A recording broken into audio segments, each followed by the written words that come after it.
올해 우리 교회 표어가 그리스도의 지체답게입니다. 저랑 화면 보시며 이 표어가 나왔던 에베소서 5장 30절 한번 화면 보시며 같이 한번 봉독하시겠습니다. 우리는 그 몸의 지체임이라. 아멘이십니까? 이것이 성경이 가르치는 교회입니다. 교회는 예수 그리스도께서 머리가 되시고 모든 성도가 지체로 그 역할을 감당하는 공동체입니다. 그러므로 우선 교회는 언제나 머리이신 그리스도의 권위 아래 순종해야 합니다. 아멘이시지요? 그래서 올 한 해도 머리이신 그리스도 잘 따르는 성도들 되시기를 우리 머리이신 주님의 이름으로 권면드립니다. 동시에 그 머리이신 그리스도의 지도 아래 우리 온 성도가 지체로서 각자에게 맡겨주신 사명 감당해야 합니다.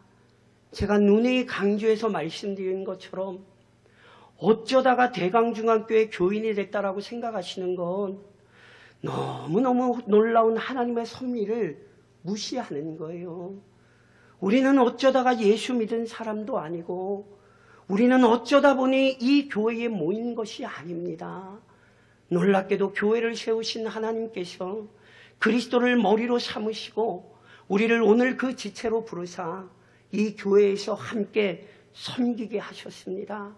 그러니 그 믿음으로 올 한 해도 지체의 역할을 잘 감당하시는 우리 모든 교우들 되시기를 다시 한번 주의 이름으로 축원합니다. 그래서요, 그리스도께서 머리가 되시고 우리가 그분의 지체의 역할을 잘 감당할 때 교회를 통하여 하나님의 영광, 그리스도의 은혜, 성령의 역사하심이 드러나고 나타나는 거예요. 교회가 손가락질을 받는 게 아니라 이 부패한 세상 속에서 빛과 소금의 역할을 감당하게 되는 것입니다. 그래서 성경이 가르친 성경적인 교회가 되기를 소망하며 올해는 제가 이제 연초에 에베소서를 살펴보려고 합니다.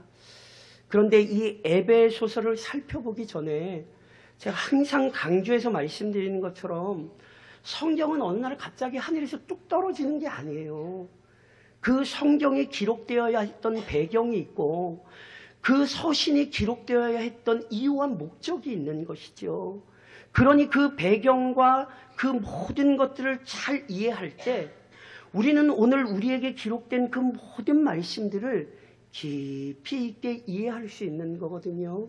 그래서 에베소서로 곧장 들어가기 전에 이 에베소서를 받았던 에베소 교회에 관한 사도행전의 기록을 좀 살펴보려고 합니다. 그래서 먼저 에베소 교회가 어떤 교회였는지를 살펴본 이후에 에베소서로 들어가서 그 말씀이 우리에게 구체적으로 더 어떤 의미가 있는지를 저랑 살펴보려 하시는 거예요. 그래서 앞으로 당분간 에베소 교회 이야기라는 제목으로 하나님의 말씀을 나누려고 합니다. 그렇다면 에베소 교회가 어떤 교회였을까요? 또는 조금 더 달리 말해서 에베소 교회가 세워지고 그 교회가 성장하는 과정에서 오늘 우리가 어떤 교훈을 얻어야 하는 것일까요? 사랑하는 교회여, 먼저 기억하십시오. 하나님께서 가장 완전하신 계획에 따라 각 교회를 세우십니다. 자, 사도 바울 선생님이요, 2차 선교여행 막바지에 실은 에베소 지역을 처음 방문하거든요.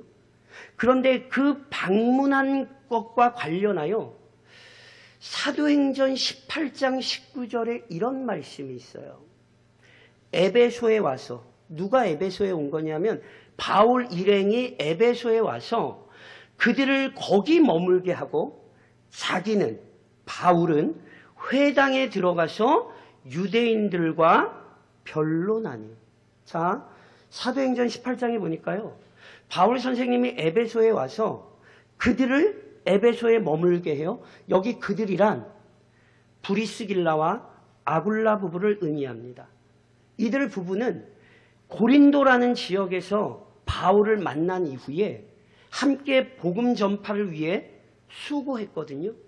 그래서 에베소로도 함께 이동하여 바울의 요청에 따라 이들 부부가 에베소에 남게 되는 거예요. 그리고 실은 바울은 에베소를 떠나게 되는데 불이 나게 떠난 것은 아니에요.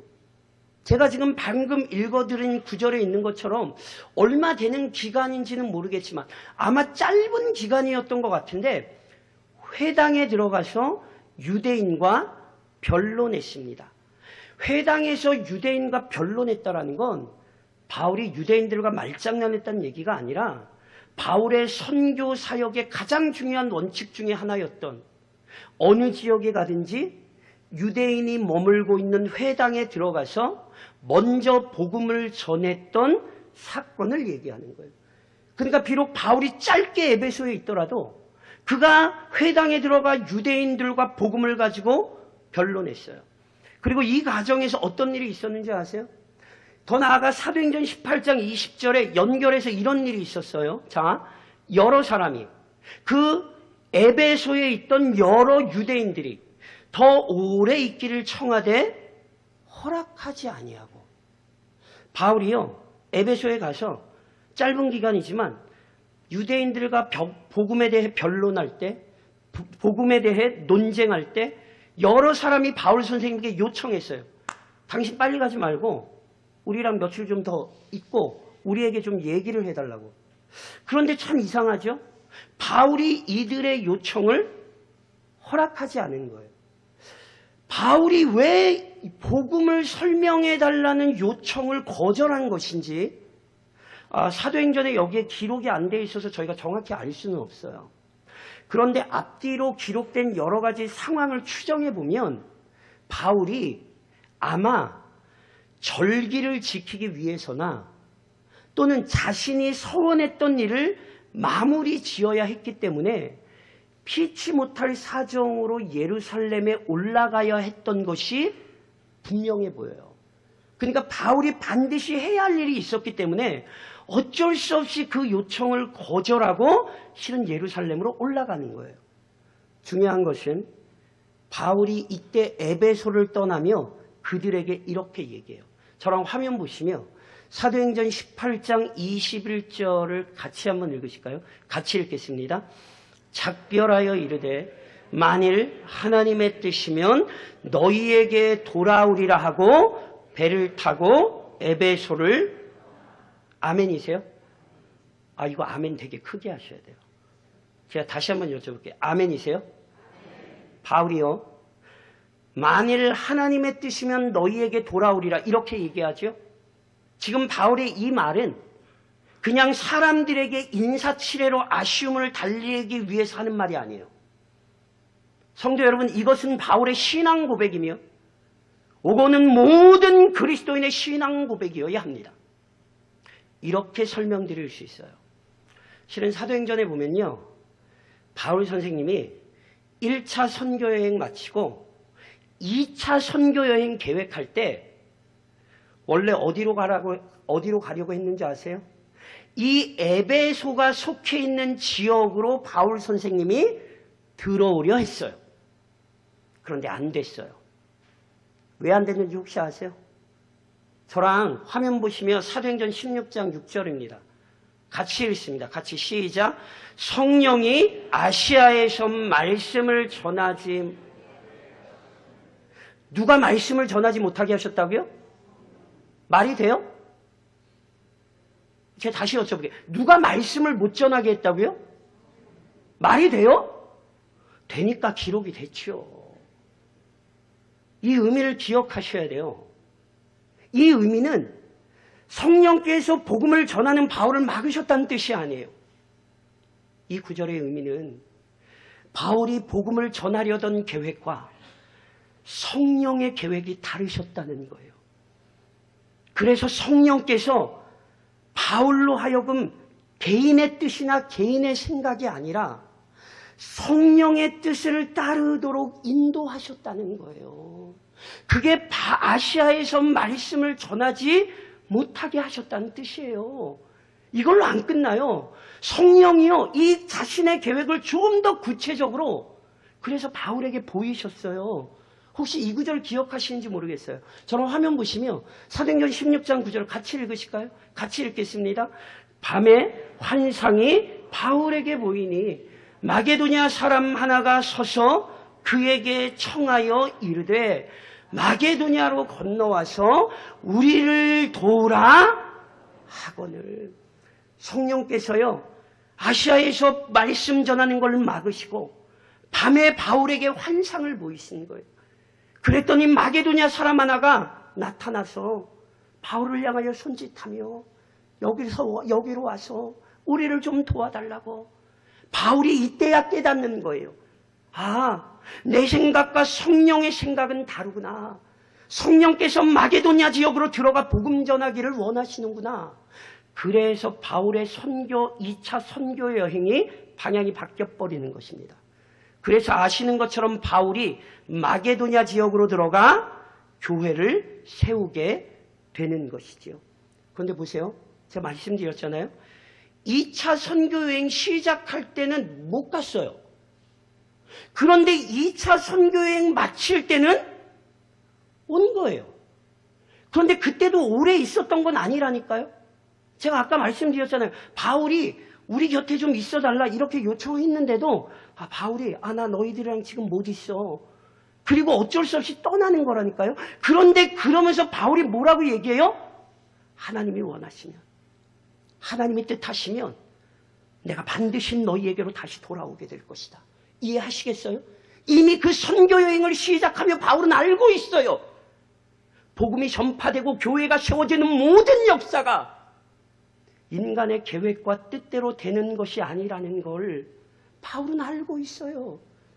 바울의 발걸음이 사람의 발걸음이 아니라 성령께서 바울의 발걸음을 붙드셔서 그가 가는 곳을 인도하시고 교회가 세워질 곳을 지정하시며 복음의 역사가 충만히 나타나는 곳을 성령이 주관하시는 거예요.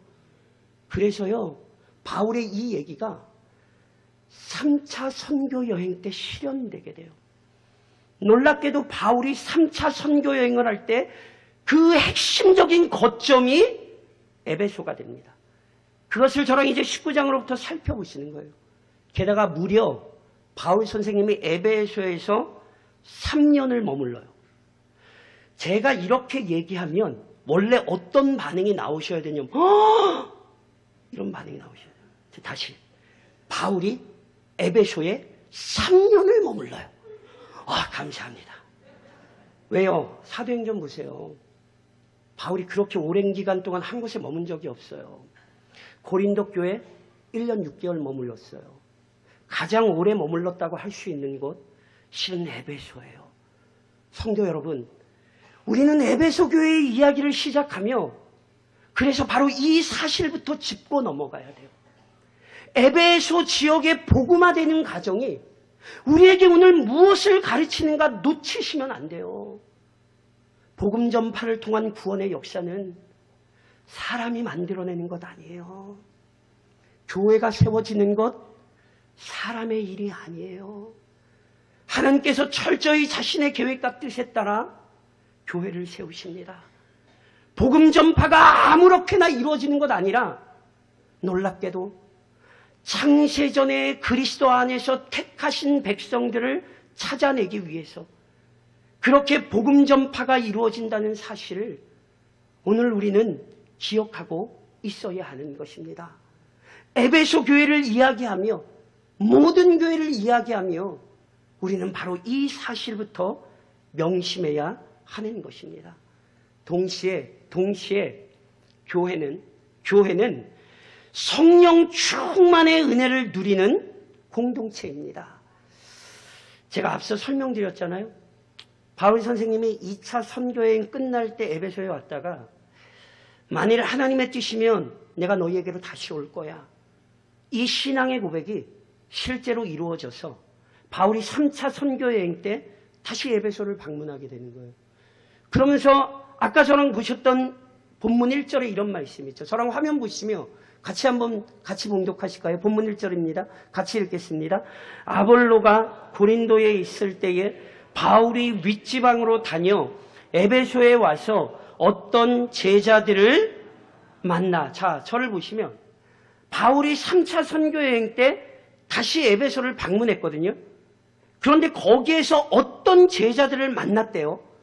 그런데 바울이 이 어떤 제자들을 만났을 때 이들에게서 굉장히 좀 무언가 이상한 점을 느꼈어요.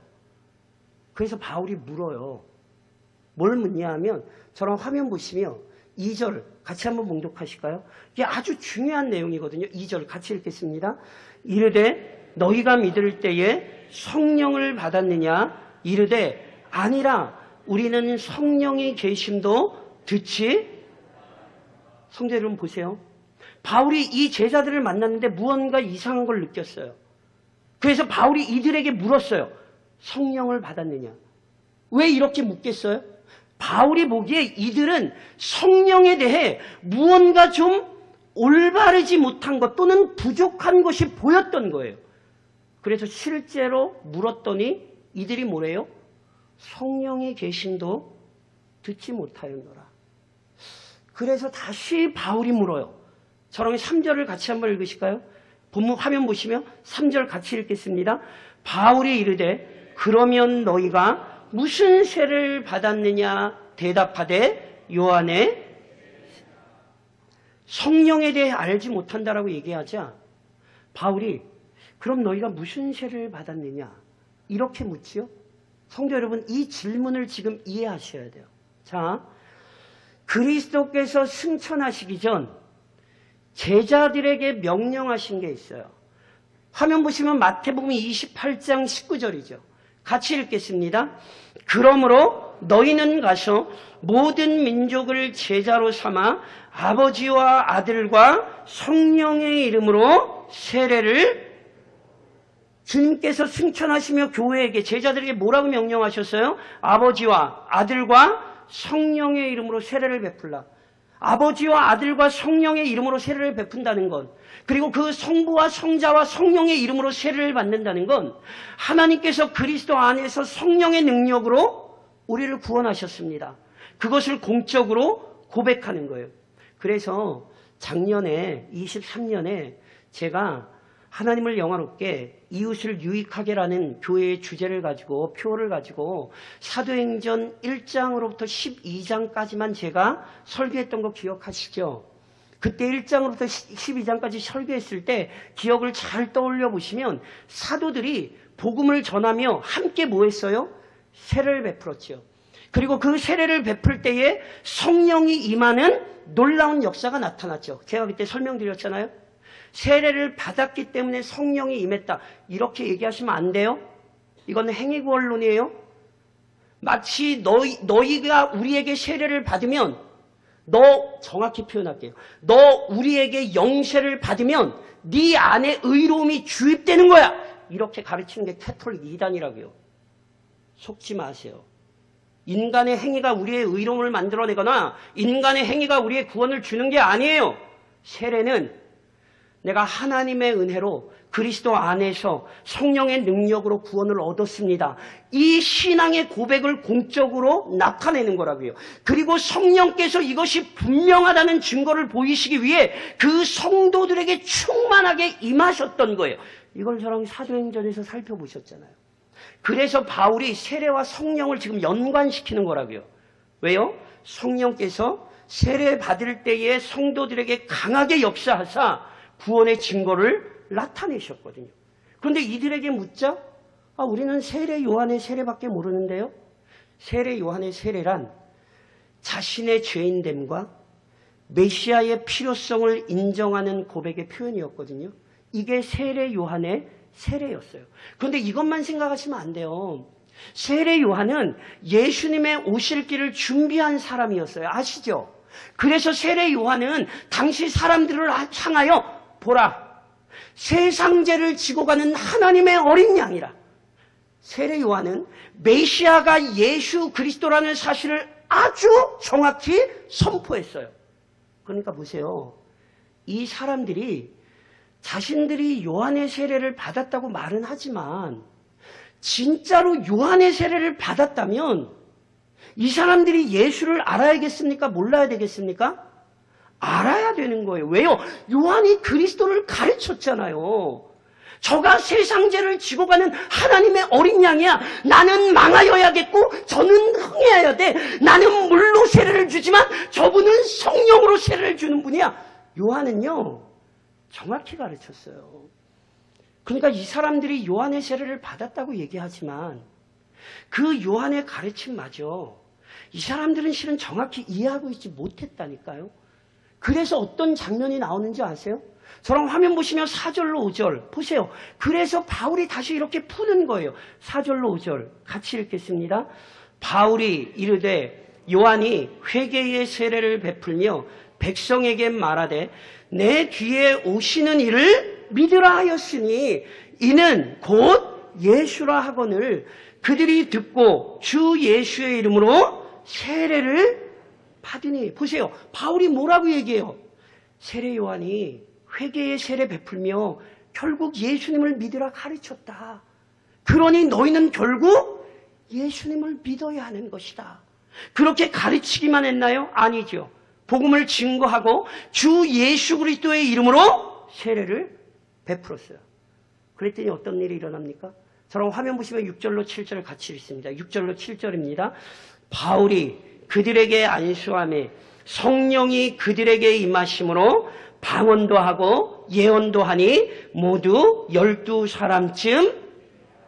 바울이요, 그리스도의 이름을 증거하고 그 그리스도의 이름으로, 조금 다른 말로 성삼위 하나님의 이름으로 그들에게 세례를 베풀 때에 그들에게 놀랍게 성령이 임하셨고 성령이 임하신 증거로서 방언도 하고 예언도 했죠.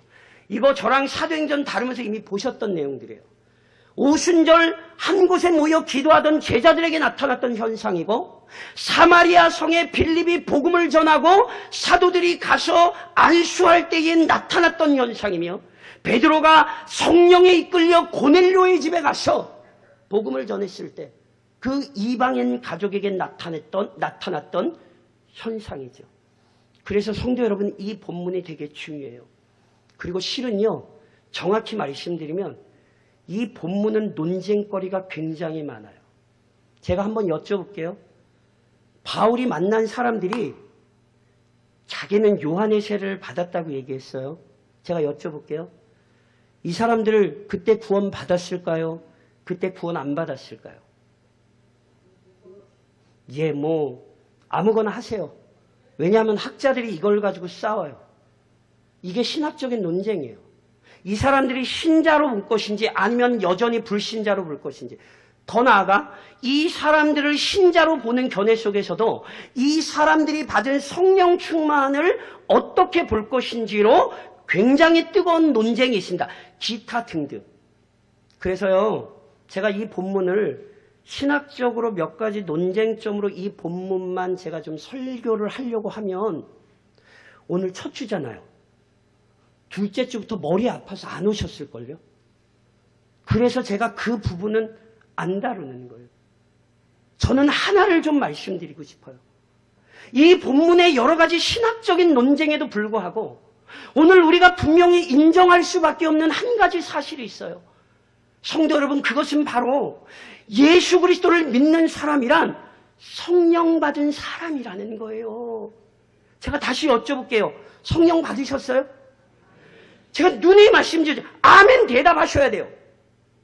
성령을 이상한 것으로 이해해서 뭐가 눈에 뵈고 뭐가 들리고 자꾸 성령 충만을 그렇게 끌고 가지 마시라니까요. 저랑 화면 보시며 요한복음 15장 26절이죠. 저랑 한번 같이 읽겠습니다. 같이 읽습니다. 내가 아버지께로부터 너희에게 보낼 보혜사 곧 아버지께로부터 나오시는 진리의 성령이 오실 때에 그가 나를,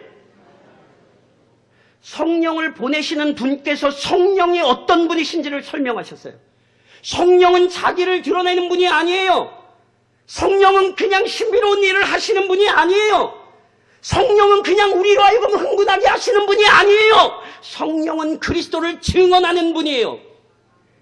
그래서 성령을 받았다고 하는 건 그리스도를 깨달아 하는 거예요. 성령에 충만하다고 하는 건 그리스도를 사랑하는 사람이 되는 거라고요. 뭐가 보이고 뭐가 들리고 뭐가 안 그러셔도 된다고요. 진리의 영이신 성령에 사로잡혀 그 진리의 말씀이 증언하는 그리스도에게로 그의 인생이 집약되는 거예요.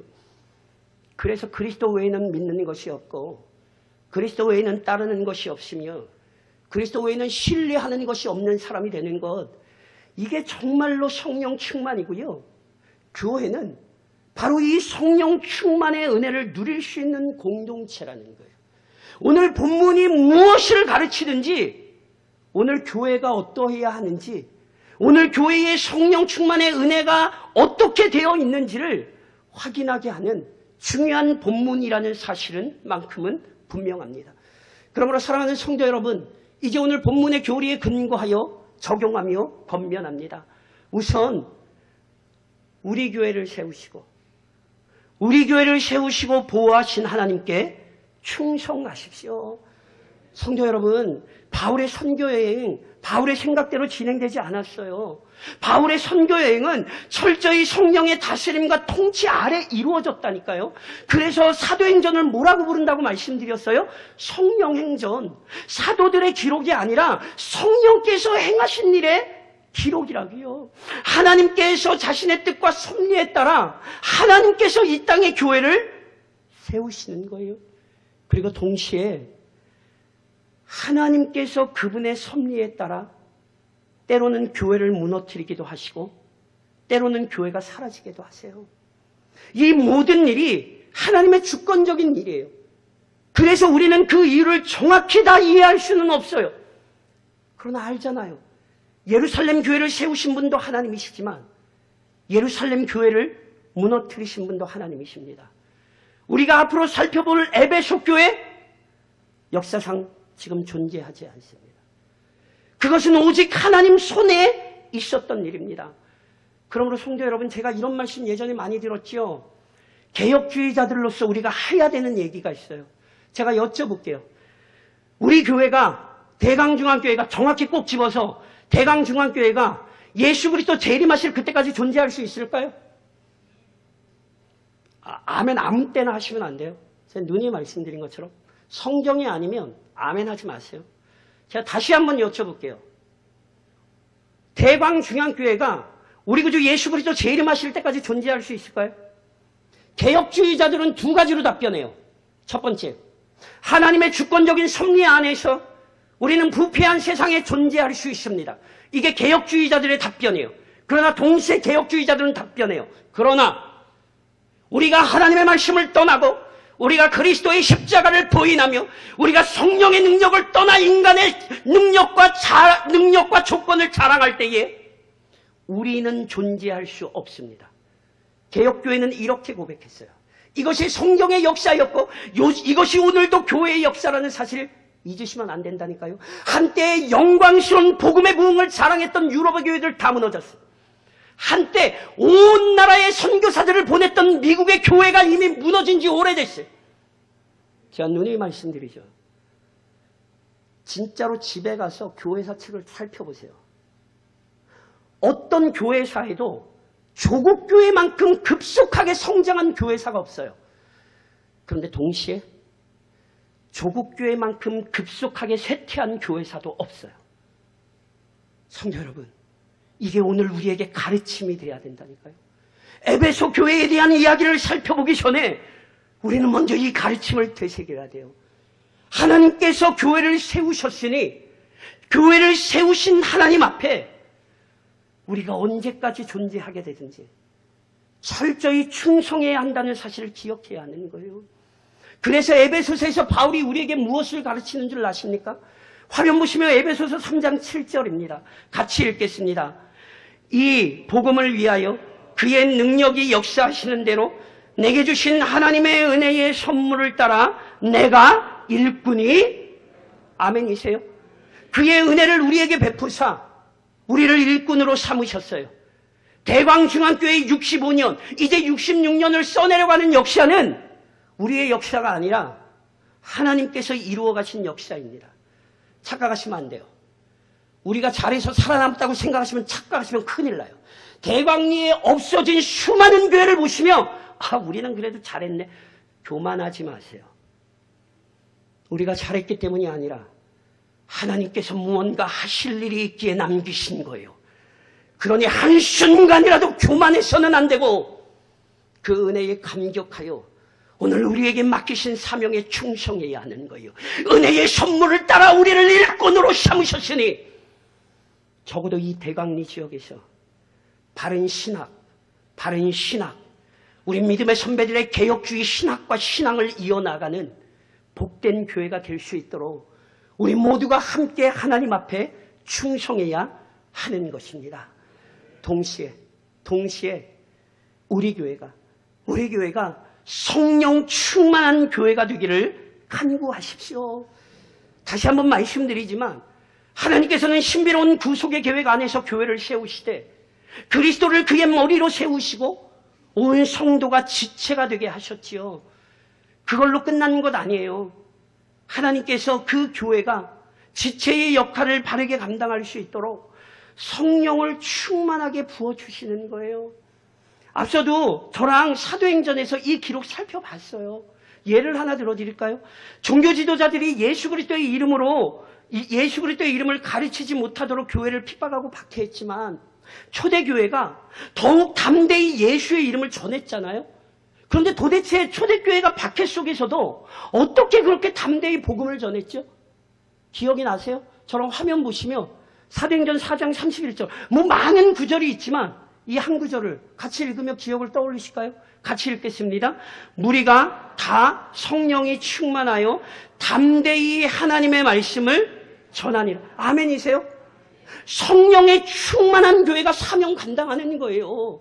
성령의 충만한 교회가 그리스도의 지체답게 살아남을 수 있는 거예요. 세상에 거짓된 것을 의지하거나 세상에 부패한 것들이 교회 안으로 들어오지 못하게 하고 오직 하나님의 진리의 말씀을 붙들고 성령의 충만한 다스림 안에서 그 진리를 따라가는 교회만이 실은 그 맡겨주신 사명을 감당할 수 있지요. 그리고 이것이 우리의 소망이기 전에 저는 항상 성가대 굉장히 감사해요. 제 설교 원고를 본 것처럼 이렇게 찬양을 준비를 해서 아까 성가대 특성 제목 기억하세요? 그쵸? 그거 제가 오늘 설교 제목을 그걸로 할 말이 안 되네요. 그걸로 할 거였나? 예? 뭐라고요? 하나님의 열심. 성도 여러분 기억하셔야 돼요. 교회가 성령에 충만하여 하나님의 능력 감당하기를 소망하세요? 이때 대답을 안 하시면 저희가 굉장히 이상하잖아요. 다시 성령에 충만하여 그리스도의 지체가 되기 소망하세요? 우리가 원하는 것보다 하나님께서 원하신다니까요. 뻥인 것 같으세요? 저런 화면 보시면 누가복음 11장 같이 한번 읽으실까요? 같이 읽겠습니다. 너희가 악할지라도 하물며 구한 자에게 성령을 주시지 않겠느냐 하시니라. 성도 여러분, 우리의 능력은 학식이 아닙니다. 우리의 능력은 재물이 아닙니다. 우리의 능력은 경륜이 아닙니다. 우리의 능력은 성령입니다. 그리고 하나님께서는 그것을 자기의 자녀에게 쏟아 부어주시기를 기뻐합니다. 악한 나귀도 자녀에게 좋은 것을 줄 아는 것처럼 위대하고 놀라운 우리의 아버지 하나님이 그의 자녀들에게 성령을 쏟아 부어주사 그리스도의 지체답게 이 땅에서 사명을 감당하게 하시고 오직 하나님의 뜻을 감당하는 도구가 되기를 하나님이 원하신다고요. 그러니 올 2024년도 이 위대한 하나님의 능력으로 시작하셔야 합니다. 하나님, 주의 교회에 성령을 부으셔서 그 위대하고 놀라운 역사로 우리에게 맡기신 사명 감당하게 하옵소서. 그리스도 재림하실 그날까지 이 부패하고 이 썩어있는 세상 속에서 하나님 그리스도의 지체로 빛과 소금 역할을 감당하는 교회 되게 해달라고 기도하셔야 된다고요. 우리 교회만이 아니라 이 땅의 교회들이 성령의 놀라운 능력에 사로잡혀 그 사명을 감당하게 하옵소서. 이렇게 기도하며 한 해의 첫 주일을 시작하시고 올 한 해 철저히 그리스도의 지체로서 사역하시기를 우리의 머리이신 주님의 이름으로 권면드립니다.